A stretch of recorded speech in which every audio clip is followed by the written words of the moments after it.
In the last session, we discussed about inflation. In this session, let us continue our discussion on inflation. But before we move on, let us quickly recap what we have learned in the last session. We have seen what is inflation. We have seen two types of inflation, that is demand pull and cost push inflation.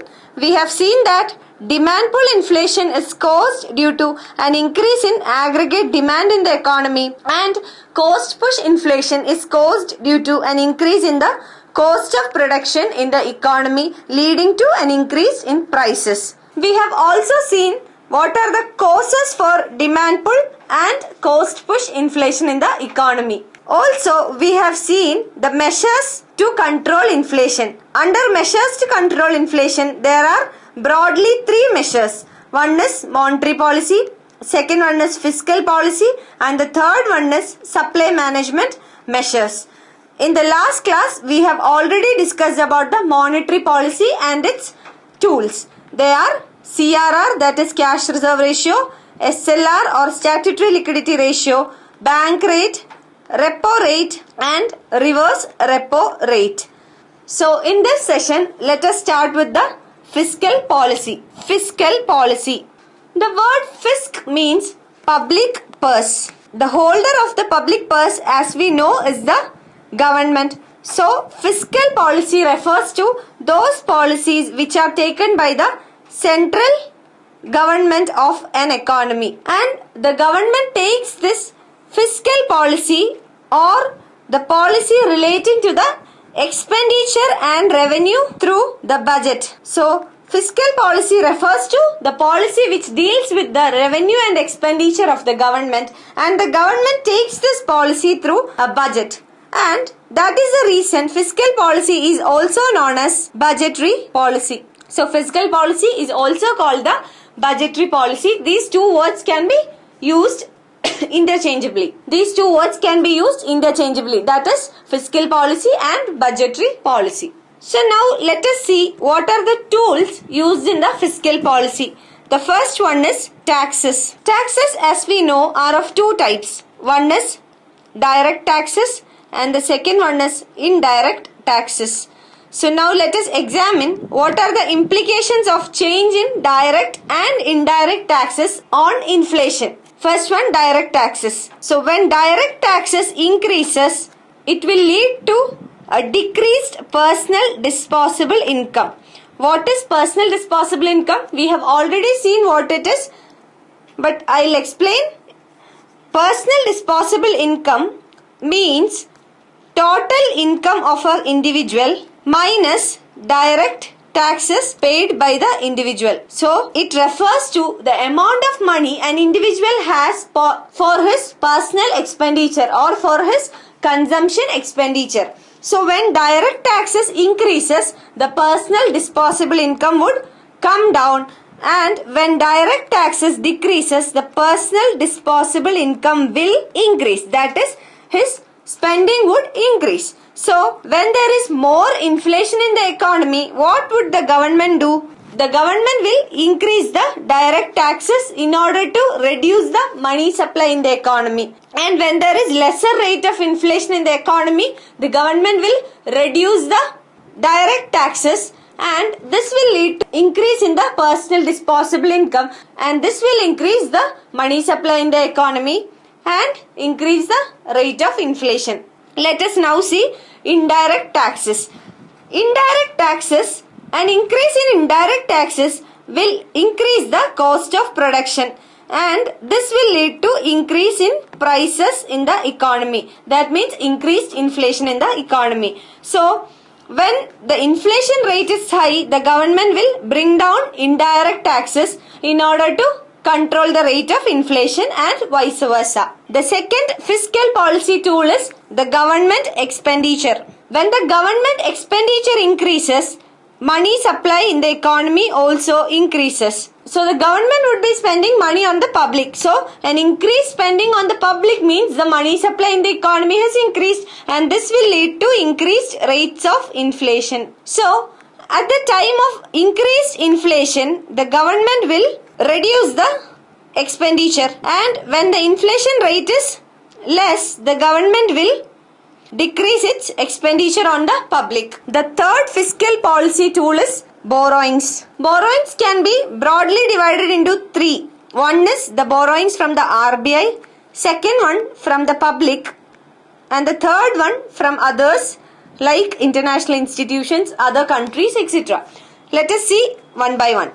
First one, borrowings from the RBI. Borrowings from the RBI means printing of new currencies. So printing of currency for any economy is very dangerous. This will increase the rate of inflation by many times. So the government would least prefer to borrow from the RBI or from the central bank of the economy. The second one is from the public. Government borrows money from the public in the form of bonds. So issuing bonds to the public means the government is sucking the money or money supply from the public. So issuing of bonds means the government takes in the money from the public. This will reduce the money supply in the economy, which will reduce the rate of inflation in the economy. At the time of inflation, the government will issue more and more bonds to the public in order to suck out money from the public to reduce the money supply in the economy and to control the rate of inflation in the economy. But at the time when inflation rate is very less, what will the government do? The government will sell these bonds back to the public so that the money supply in the economy will increase and the rate of inflation in the economy will also increase. And from others.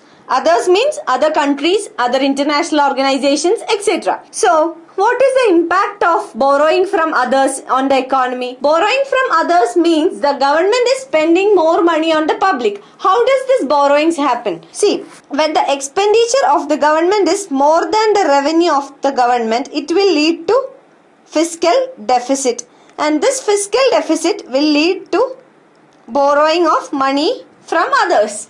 So, borrowing increases, it means that government is spending more money on the public. So spending of more money on the public means that the money supply in the economy is increasing. So when money supply in the economy increases, this will add on to the rate of inflation in the economy. So when government borrows from other sources, an increased borrowing means that the government is spending more money on the public, the money supply in the economy has increased and there will be more inflation in the economy. So at the time of more inflation, the government should ideally borrow less from other sources and vice versa. Next is supply management measures.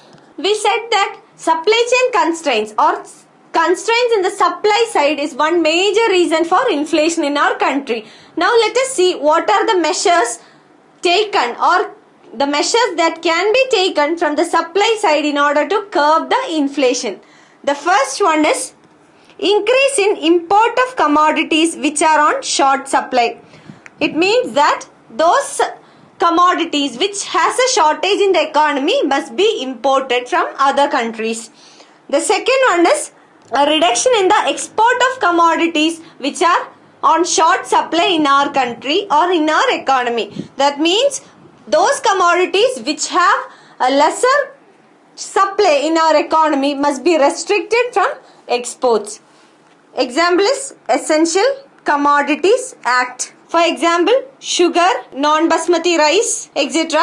are banned from exporting. The third measure is to provide incentives to the producers in order to increase the production of commodities which are on short supply. For example, tax rebates, concessional credit, infrastructural facilities, warehousing, etc. can be provided to the producers in order to increase the rate of production of commodities which are on short supply in the economy. Next is supply chain reforms. Supply chain reforms like storage, warehousing, elimination of middlemen, infrastructural facilities, transportation, etc. can be provided by the government in order to boost the production of commodities. Next is ban on hoarding and speculation. We have already seen what is hoarding and speculation, and we said that hoarding and speculation is one major reason for food inflation in our economy. So a ban on hoarding and speculation will ensure that the commodities are available in the market, and this will increase the availability of commodities and decrease the rate of inflation in the economy. Next measurement is the fixation of ceiling price and administrative measures to check black marketing. Ceiling price means the fixation of maximum cap on a price of a commodity, or like fixing the upper limit, the maximum price at which the producers or the retailers can sell their commodities to the end consumer. That is ceiling price. And black marketing means selling of commodities in the black market at higher prices. So fixation of ceiling price and administrative measures to check black marketing would decrease the rate of inflation in the economy by reducing the prices of commodities. Next is the sale of commodities through the PDS or the public distribution system. So PDS is a system wherein which the government collects commodities from the producers and sells it to the end consumers at a lower price through the fair price shops. So a systematic PDS or the public distribution system will ensure to the consumers products at a reasonable price. So these are the measures on the supply side which can be taken and which are taken by the government in order to control the rate of inflation in the economy. We have seen broadly three measurements that can control inflation, that is monetary policy, fiscal policy and supply management measures. If all these options are available, why there is still inflation in the economy? There should be some constraints for the government to control inflation in the economy. Now let us discuss what are the constraints faced by the government in order to control inflation in the economy. Let us see. The first constraint faced by the government is no control over the price of fuel. We have said that the prices of food and fuel are volatile and this causes a major part of inflation in the economy. So the prices of food and fuel are highly volatile and the government has no or little control over the price of food and fuel. Especially when it comes to fuel, we are highly dependent on imports and there is no control for the government on the prices of fuel. So the prices of fuel are volatile and no way to control the prices causes inflation in the economy, and this is one major constraint of government to control the inflation. As we all know, majority of our fuel requirements are met by imports and fuel has an inelastic demand. Inelastic demand means even though the price increases by many percentages, the difference in the quantity demanded or the change in quantity demanded would be less. That is, even if the price increases, the quantity demanded will remain almost the same or there will be only a little change in the quantity demanded. So, fuel has an inelastic demand and also we are dependent on imports. And for these reasons, government cannot control the price of fuels to a larger extent. And coming to the food, we have already said that food inflation is mainly caused due to supply chain constraints. And this supply chain constraints causes inflation in the economy. So this also the government has little control because supply chain reforms would require long term, and in the short term correcting the supply chain constraints would be difficult for the government. So this is a long term ambition of the government to bring the food inflation into control and to bring the supply chain or supply management into the formal sector of the economy. Next constraint faced by the government is that the monetary policy has certain limitations in itself. As we said, monetary policy is taken by the central bank of an economy. In India, it is taken by the Reserve Bank of India. So monetary policy has certain limitations. So let us see what are the limitations of the monetary policy. The major limitation of the monetary policy is that it cannot be used in cost push inflation. So what is cost push inflation? Cost push inflation is caused due to an increase in the cost of production, and an increase in the cost of production will increase the prices and this causes inflation in the economy. So why monetary policy cannot be used in cost push inflation? Let us see. So monetary policy instruments are repo rate, reverse repo rate, bank rate, cash reserve ratio and statutory liquidity ratio. As we have discussed about all these measurements, we have seen that these measures these tools are used in order to increase or decrease money supply in the economy. And increasing or decreasing the money supply in the economy will result in an increase or decrease in the aggregate demand in the economy. So increasing money supply in the economy will lead to increase in aggregate demand in the economy. Decreasing money supply will lead to decrease in the aggregate demand in the economy. So increasing or decreasing the aggregate demand in the economy controls demand pull inflation, which is caused due to an increase in the aggregate demand in the economy. It has no role in the cost push inflation. Cost push inflation is caused due to increase in cost of production, which results in increase in the prices in the economy and which will lead to cost push inflation in the economy. So this is the major drawback of monetary policy. And in India, inflation is mainly due to cost push factors and demand pull even though demand pull factors are existing in India, cost push factors has a major role in inflation in India. So monetary policy cannot control the cost push factors of inflation. Next constraint is the political constraints. What are the political constraints faced by government in controlling the inflation? We have learned about the fiscal policy of the government to control inflation. Broadly, fiscal policy can be of three types. One is taxes, government expenditure and borrowings. So, assuming that taxes goes up, government expenditure comes down and borrowing comes down. This is what ideally government does during inflation. So, assuming that taxes goes up, government expenditure comes down and borrowings also comes down in order to decrease the level of inflation in the economy. What would be the reaction of the public? There would be public unrest and agitation because the government has increased the tax rates. The borrowings have been reduced in order to curtail the expenditure of the government, and the government expenditure on the public also has come down. So definitely the public would be reacting negatively against it and there will be agitation in the economy. The result of these agitations will be seen in the coming elections. We are a democracy and people decide who has to rule them. So it will have a negative impact on the political party in the coming elections. So the political party will not be taking fiscal policies. So the fiscal policy also has certain constraints. Next constraint faced by the government is little control over the depreciation of rupee. So we know that depreciation and appreciation are caused by demand and supply factors. It is caused automatically. So the government or the RBI has little control over the depreciation and appreciation of rupee. So depreciation and appreciation are caused due to the demand and supply of rupee in the economy. And on the contrary, we also have devaluation and revaluation, which is done by the central bank of an economy. So we will be learning about appreciation, depreciation, devaluation, revaluation in the module external sector of Indian economy. So these are the constraints faced by the government in controlling the inflation. Now let us see what are the impacts of inflation in the economy. Impact of inflation on the economy. So when we say that there is an impact of inflation in the economy, there are positive as well as negative impacts of inflation on the economy. Positive impact and also negative impact. Let us first see the positive impacts of inflation. The first positive impact of inflation is that a moderate level of inflation is necessary for any economy to grow. Boost growth of the economy, especially when it comes to demand pull inflation. So let us see how does it increase the growth rate in the economy or how does it boost the growth of the economy. So we have seen that demand pull inflation means there is an increase in the aggregate demand in the economy. So coming back to the graph of demand pull inflation, price P in the y-axis and quantity demanded QD on the x-axis.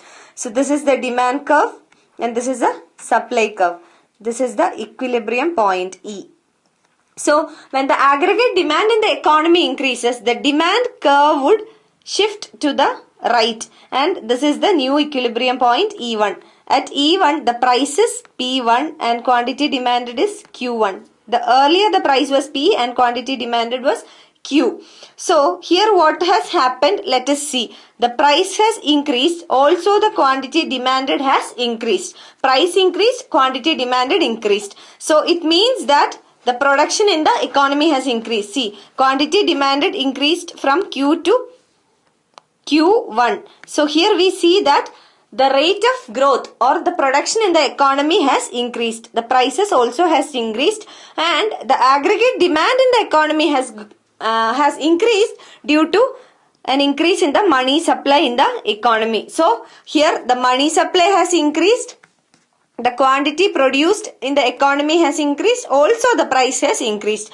It is an indication that the economy is growing. So a moderate level of inflation infers that the economy has growth rate, or the production in the economy is good. So that is one positive impact of inflation. The second positive impact of inflation is that it infers, a moderate rate of inflation in the economy infers that there is no deficiency of demand in the economy, which will motivate the producers to produce more and invest in the economy. So more investments will be there in the economy, more production will be there in the economy. So it indicates that there is demand in the economy, and this demand will motivate the producers to produce more, which will increase the GDP of the country. Also invest more, which will add on to the growth of the country. So this is another positive impact of inflation in the economy. Now let us see what are the adverse impacts of inflation. The first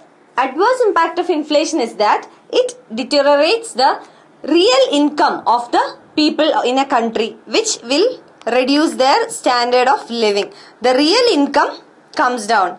How does the real income comes down? Let us see. Suppose a person is earning rupees 10,000 per month. His income is rupees 10,000. With this 10,000 rupees, let us assume that he was able to buy 100 units of a particular commodity. Now there is increased inflation in the economy, that is the prices of commodities has gone up in the economy.